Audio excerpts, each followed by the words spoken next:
sometimes it's difficult to either get referrals or ask for referrals. Yeah. When you're a newer agent, even seasoned agents that work in insurance or real estate, I mean, you get to the finish line with an existing client, right? And it's can sometimes get twisted about, hey, send me someone. Here's a napkin. Write down 5 names. Yeah. Of people that I can go out and call and solicit. It's awkward. It's bad. Yeah. Yeah. So we're always, I mean, in our office, we're always trying to find like the hack, the better way to do something and with better results. Yeah. So if we're doing this, can we do it better? Or let's try this and see if we get a better result from it.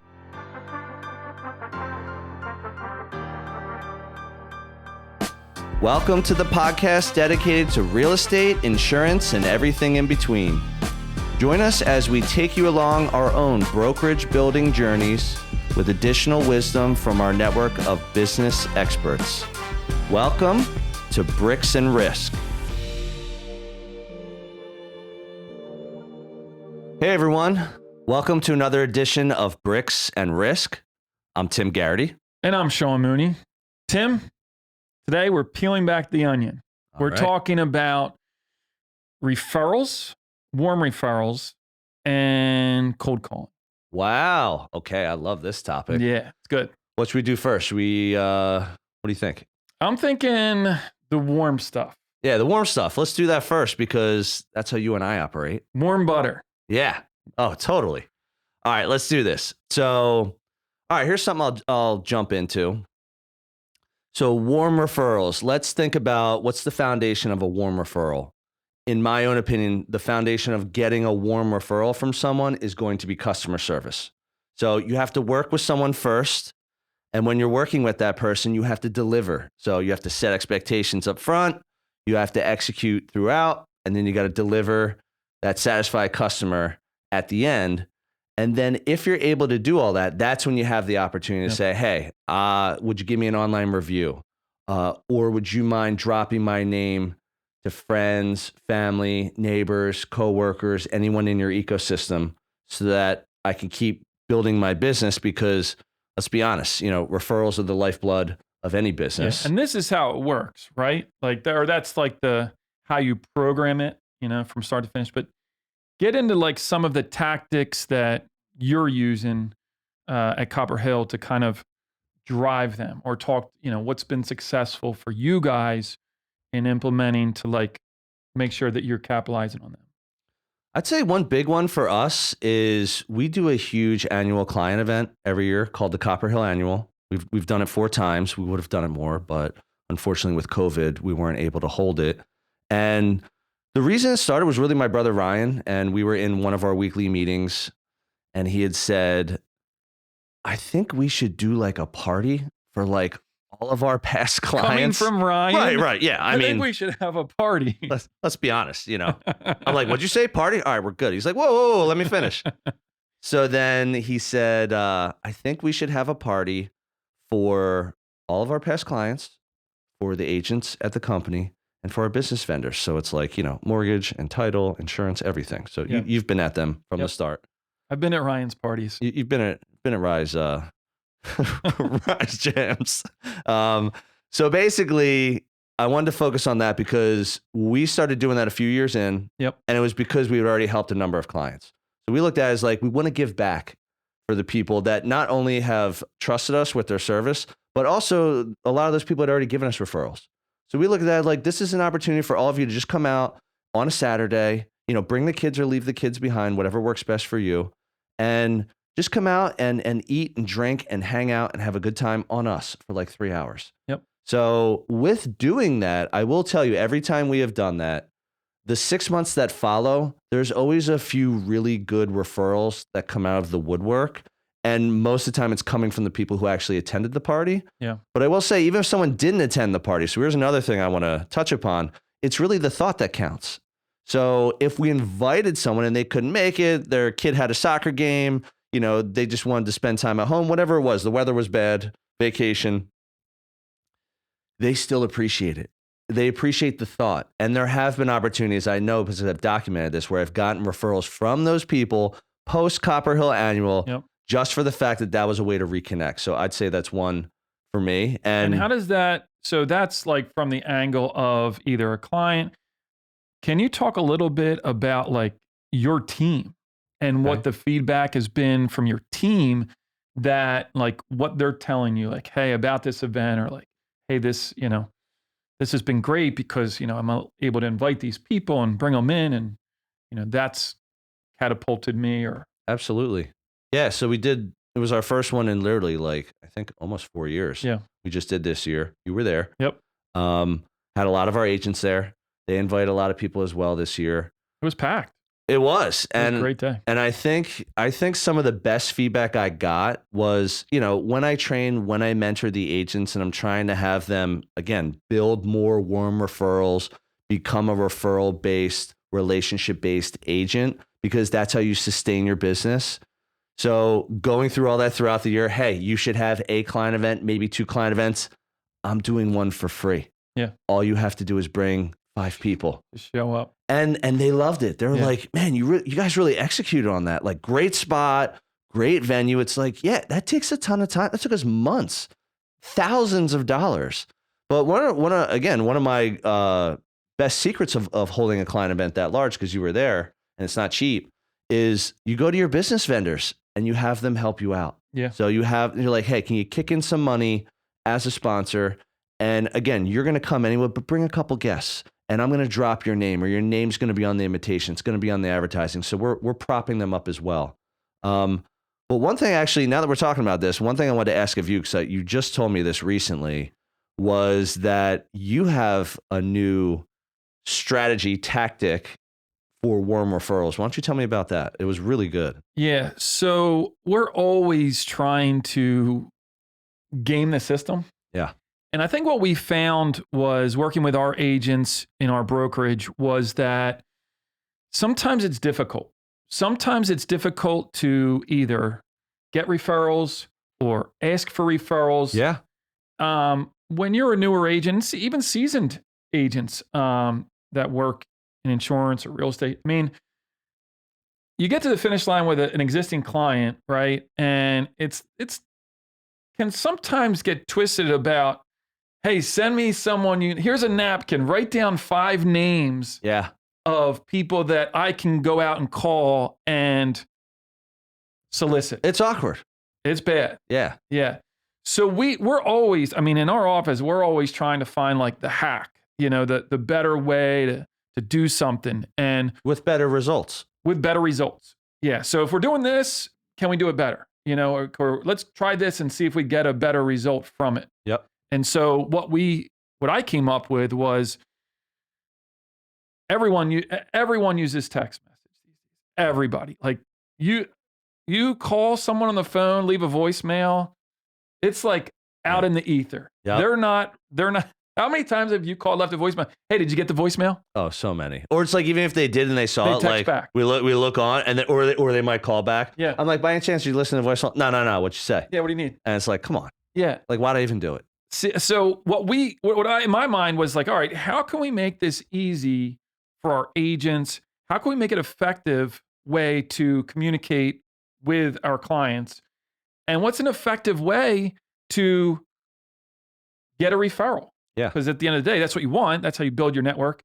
And so what I came up with was literally take your name. So you have a real estate agent that works in your office. Yep.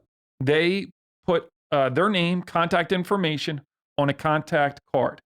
Okay. Like an actual physical card I'm writing on it, taking a picture, or like a digital card? Digital card. Okay. Like, when someone sends their contact, I did this because someone sent me like a plumber's information. Like, hey. When you share a contact in your phone, basically. Exactly. All right, cool. Like for iPhone, do they have that feature? Yeah, well, if we're really getting into this, iPhones are the reason planet Earth is doing well, and droids are actually the reason why it's not. Can you expound on how?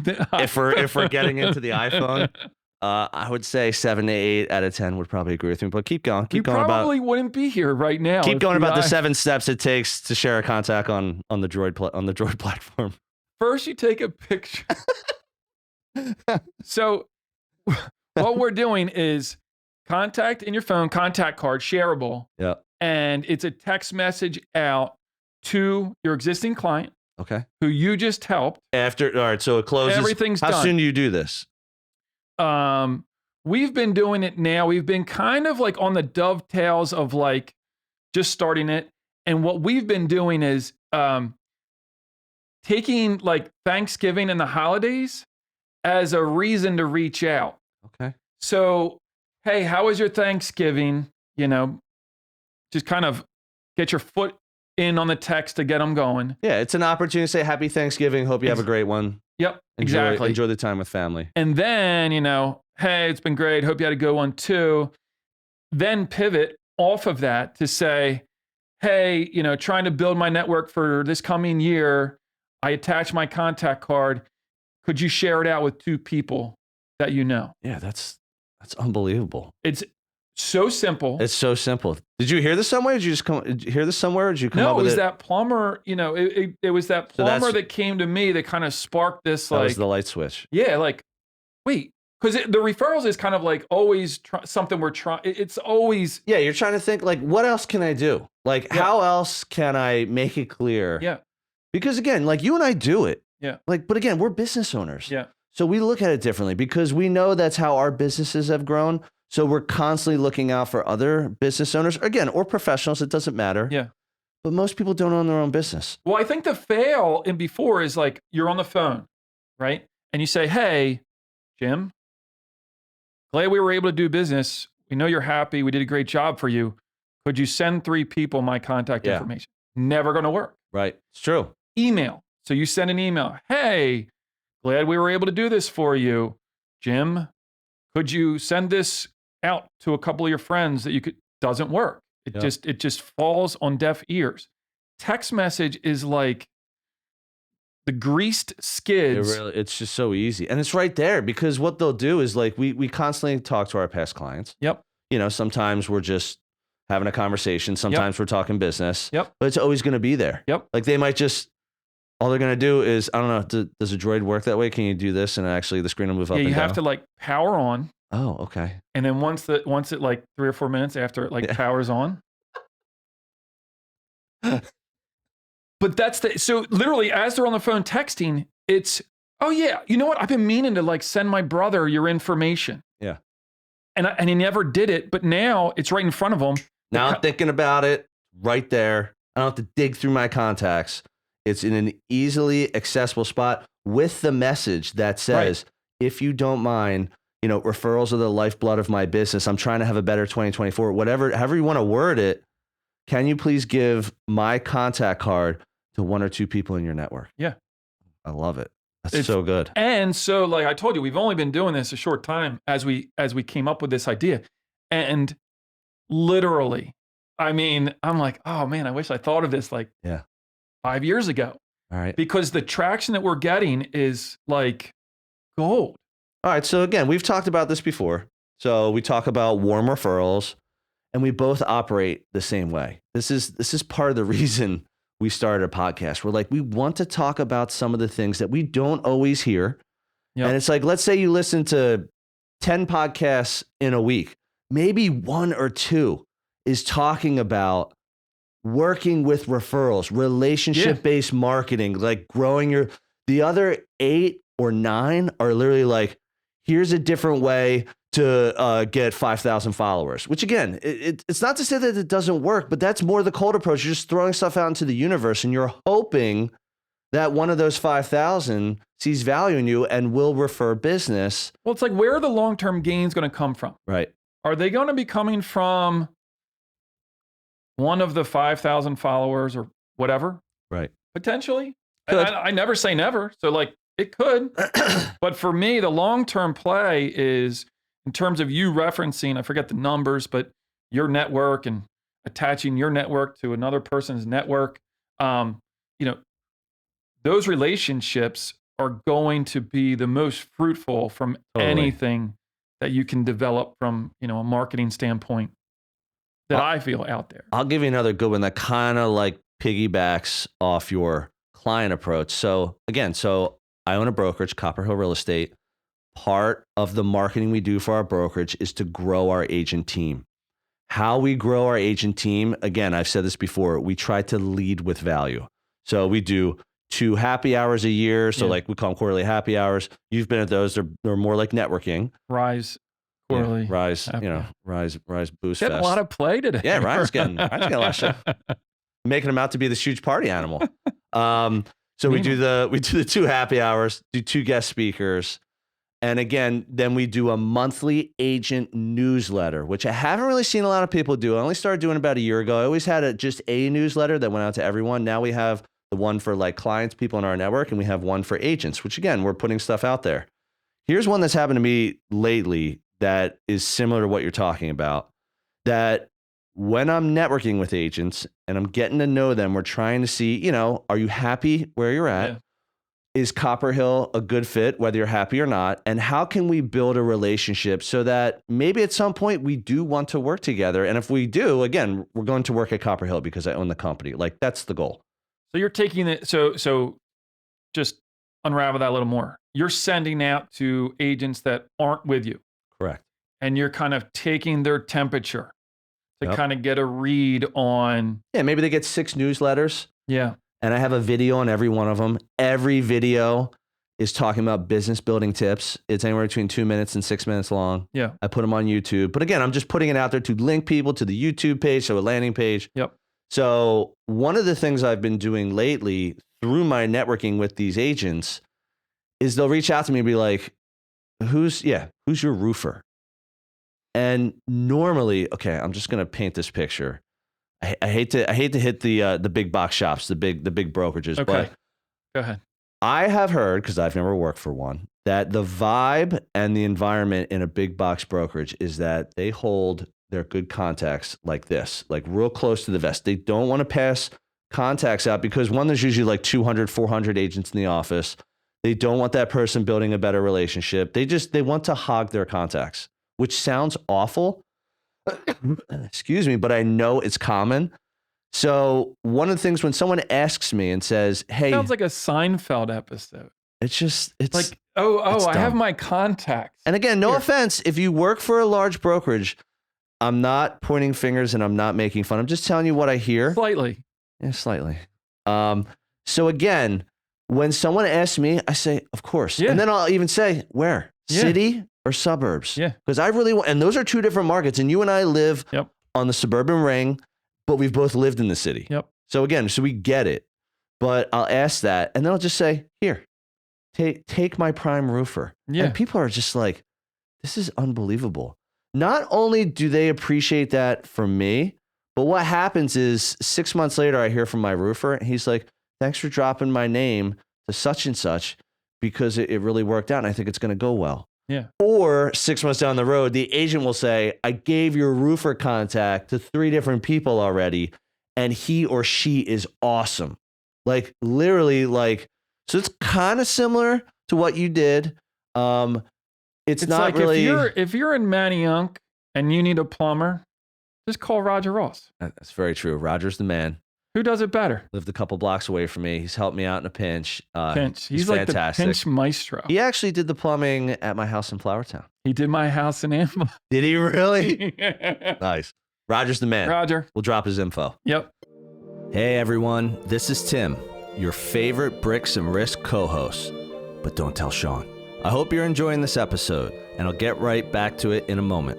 Our audience grows through word of mouth. So if you would please take a moment of your time and give us a review on the platform you're on, that would be fantastic. Please also help spread the BNR word by sharing your favorite episode with a friend.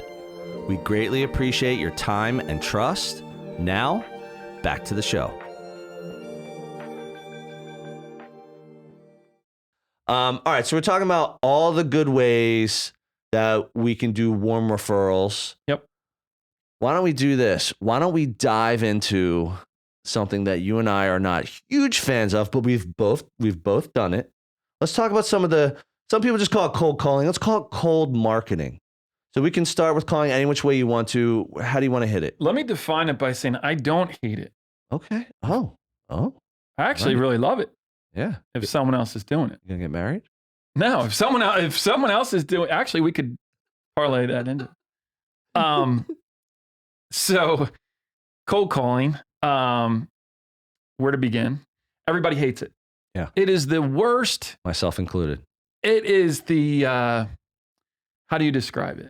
It's, Here's how I would describe it. Why do I want to be told no 95% more than I want to hear a yes? So one would argue like that no, like I forget who says it or the saying goes, is like that no is one no closer to the yes. It's true. So I think that you have to have the right mindset to even come into a situation where you are doing it, right? Because if you come in to a situation and you're like, I hate this, I'm gonna hate this, this is gonna be the worst, I'm not gonna get anything out of it, you're not going to be. Yeah, you're already kind of failing. Yeah. Because your attitude isn't, your mindset's not right, your attitude's not right, and that's everything. And so I think if you go You gotta into believe in it. I think if you go into it with the right mindset, and the right mindset isn't, I'm going to make 100 calls, I'm going to make, 100 connections and get, 100 deals. I think you have to go in with realistic expectations of what's a win look like if I make 100 calls. Right.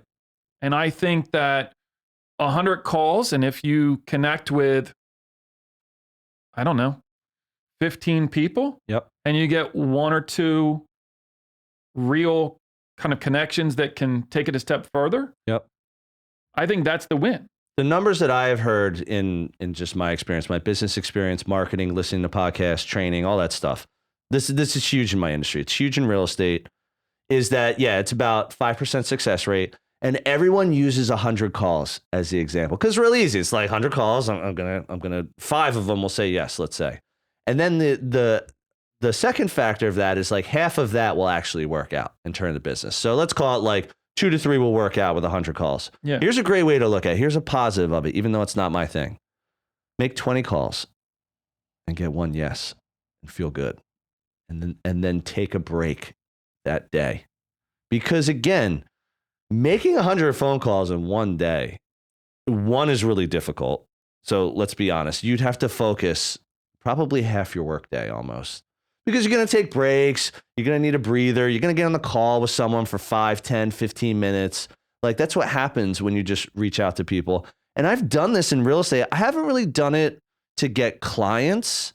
I've done it more to meet agents. Yeah. And it's been more selective. Like, so let me go to something that happens in my world, which I kind of agree with. Like if you're just going to call random people, like give it a list of people, you're just like, I want to see if they want to buy, sell, or rent real estate, if they know anyone. Like that is really hard. Yeah. A lot of people will break it down to expired listings. So an expired listing is someone lists their house. Yep.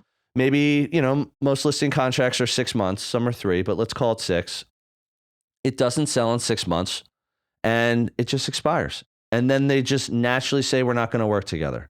So rather than say like, I'm going to terminate, I don't want to do this anymore, I don't like you for whatever reason, they'll just say it expires. So expireds are like it's a natural thing happening. I don't even think that's cold, right? That's like lukewarm. It is still cold because you don't know them. So yeah, but you at least know that they're like there's in a the need. market. Yeah, but why did they let it expire? Maybe they're like, maybe my plan changed. Maybe I'm not moving. I guess like just from the framework of like, it would be like me calling a person for insurance. All right, here we go. This is where Mooney picks it apart. Okay, keep going. So if I know that person, okay, so this is perfect. So like, let's say there's some program and it says, hey, Joe is looking for insurance. Yep. Joe's like out there in the metaverse shopping for insurance. Like avatars? Yeah. And I know that, right? Okay. Yep. And I'm able to like connect with him. Yep. That's way different than he's a potential customer. Peggy Sue watching TV by the phone, and let's do this. Yeah. Let's call it. You make 10 calls, you get one with people like that. Expired listings. Let me get back to it. So expired listings, I actually think are a more productive way to call just for that point. Again, I feel like the phone is intrusive. That's just me. If that's your first time reaching out, you're not leading with value. You're leading asking for something. Now, maybe it leads to value on the phone. Maybe you're really giving them valuable advice or information or just confidence in what they just went through is normal. So that's all valuable. But going into it, you might give them absolutely nothing. And that is probably, for me personally, that is why I don't do that. Because my whole mantra is I'd rather put something out there of value first in some way, shape, or form to get to a conversation, to get to figure out what their need is, and then see if I can help or anyone in my network can help. So in real estate, I'll kind of go there. All right. Don't they do the like this house sold, so then they market to like someone in the neighborhood because chances are in the next 6 months someone's going to sell? Yeah, you mean like circle prospecting? You familiar with what that is? No, tell me more. All right. Circle prospecting is not a bad one. Again, I would attribute this as like cold marketing, like an expired listing. Yeah, that's where I was kind of going with it. So let's say I sell a house 123 Main Street. Yep. And let's say whether it went well or not, let's say it happened right away in this market. You know, we're December 2023. There are still bidding wars in some markets. It's hard to believe, but there's an inventory issue. So even though interest rates are 7+% right now, there's still not enough homes to buy. There's more people that want to buy them. So if there's an inventory issue, what do you want to focus on? How do I bring more inventory to the market? So let's say you sell a home 123 Main Street. It goes well. Then what you do is you draw a concentric circle around there, quarter mile, number of homes, whatever you want to do, that says, I'm going to blanket these homes with either a postcard, with a letter, with whatever, however you're trying to do it. That says, I sold this home. Here's what happened. You can share some information. You can't share personal information. No, yeah. But you can say, hey, it took 3 months. We had 50 showings, but we got 5,000 under asking. So they're like, wow, this person is good and patient. Yeah. Or you could say, it was on the market for 1 day. I had 95 showings, or 95 people came through the open house. I had 7 offers, and we got 20,000 over asking. No matter what the story is, you're sending that out to that network to say, this is what happened. If you're thinking about selling, give me a call, shoot me a text, send me an email, but you're leading with value. Like you really are. You're giving them valuable information. Data. Like they might not even know that home sold. Maybe they just don't look online. Maybe they missed the sign. They lived in a street that they never go down. So they might not know. So that's number one. Let's say they did drive by the house the whole time, but they didn't know what happened. Now you're informing them. And let's say they drove by the house every day. They watch closely online. They know exactly what happened. Now that you've reached them out and given them a few details that they didn't know, maybe they were driving by the house every day because they're really, really interested in selling. And they want to they want to keep a close eye. So circle prospecting is good. I just actually taught a sales meeting on this not that long ago. Went really well. It's not something that I do regularly. It's something I have done. Have I ever gotten other business out of it? Nope. Have I gotten calls or people reaching out? Yes. Yeah, so. we do. I guess we term it as like geofencing.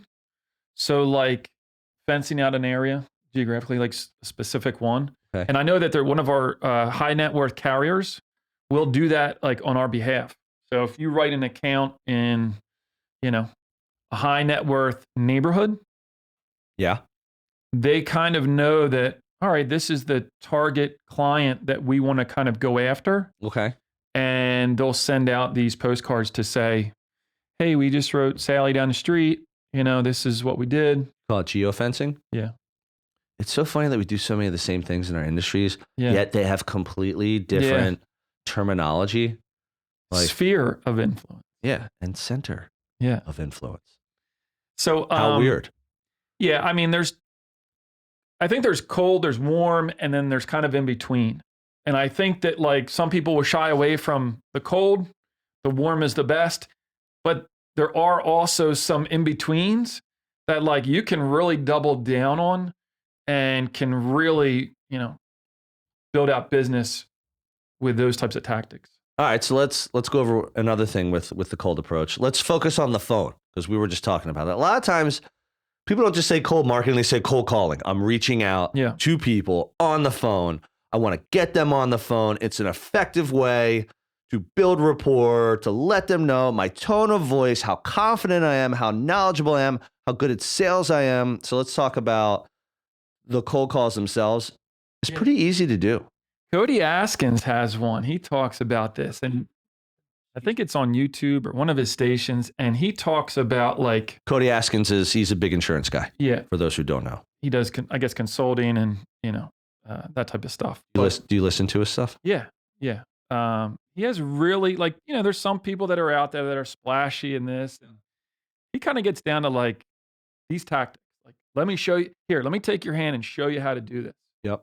So he's one that I kind of look at for like, hey, if I want to do this, like, because he walked through this scenario.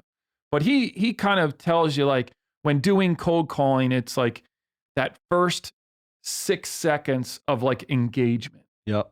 And he kind of walks you through is to like already go in like you're familiar with the person. Never say, hi, is this Mr. Smith? You say, hey, Bob, it's Tim. Yeah, and so he walks you through, and we've actually done it in the office, kind of taken what his template is. Okay. And so you do this? Yeah. Regularly? Not regularly. How often would you say you cold call? At least once a month to try to Whoa, that's pretty regularly. Yeah. Dude, I never do it. Yeah, well. Hey, to each their own. Different strokes, different folks. That's right. But it's funny, the agent that we have in our office now, Pat, I remember like months and months ago when we kind of like said, all right, let's do this. Let's start this. Yeah. His first like 10 calls, he got 4 people's information. Whoa. So he's batting 400. He's like, whoa. I'm like, I'm going to the All-Star game. I'm going to Hawaii. And I'm like listening and I'm like, are they still on the phone with you? Like, you know what I mean? That is too funny. And like, it ends with like, you're not like trying to like make the sale on the phone. Yeah. You're just trying to get an email address or like have them half commit to like the idea of like, hey, would you be open to like having me review your information? You've caught their attention. Yep. Now you need to get more information that you don't have to call them to reach out. Like again, emails and text messages, like you said, you can text very valuable information. You can email. Can't really do it on the phone. So that's really smart. Well, it's good too because I think sometimes you think like nobody's doing calls now.